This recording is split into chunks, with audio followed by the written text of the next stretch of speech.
was young, I didn't play with action figures as much as other kids did. Instead, I would play with little oil clay. There's always a sense of homecoming when working with clay. There's something very tactile and comforting about it. Creativity always came very natural to me, and it was just a way of me relaxing, I think, just a way of me expressing myself.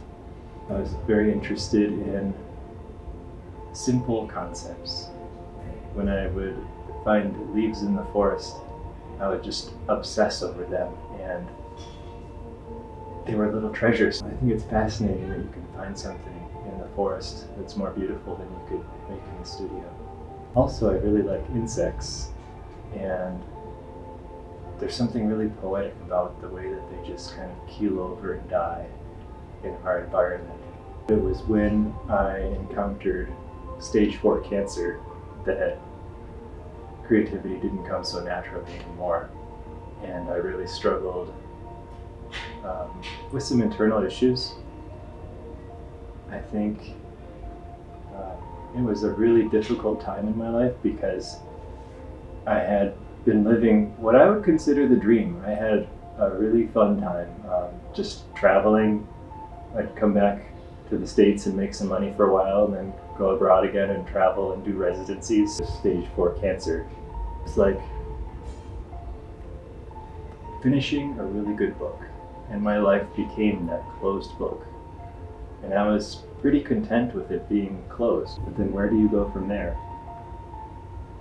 I guess I could have disappeared for a while. I think the challenge, instead of why come back, the challenge became how do I come back after closing my book.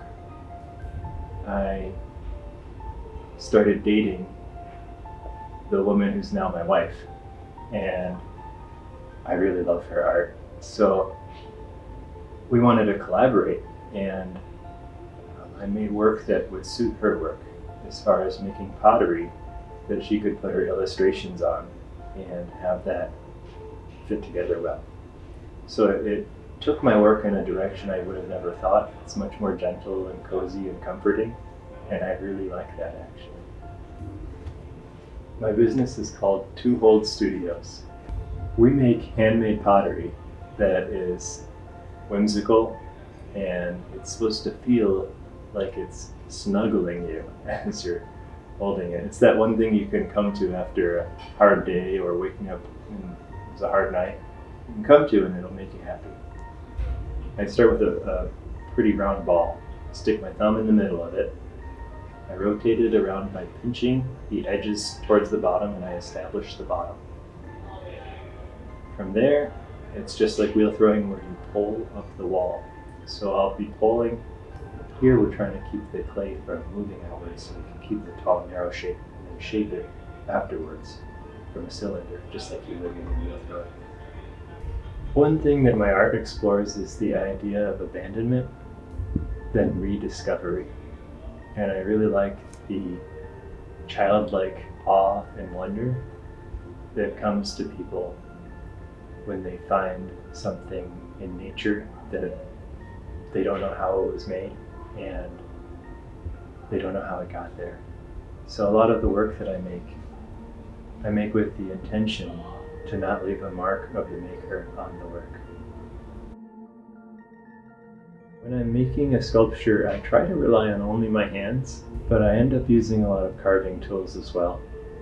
It's usually a process of building big and building bigger than it needs to be and just getting the clay in the right spot and then taking away everything that's not supposed to be there once the clay starts to firm up. The biggest piece of advice I have for artists or just anyone in general would be break things down into small enough steps that you can enjoy each step of the process and take your time while you're doing them. Don't let it become so important to you, whatever you're doing, that you can't be kind to others. Being kind to others should take priority.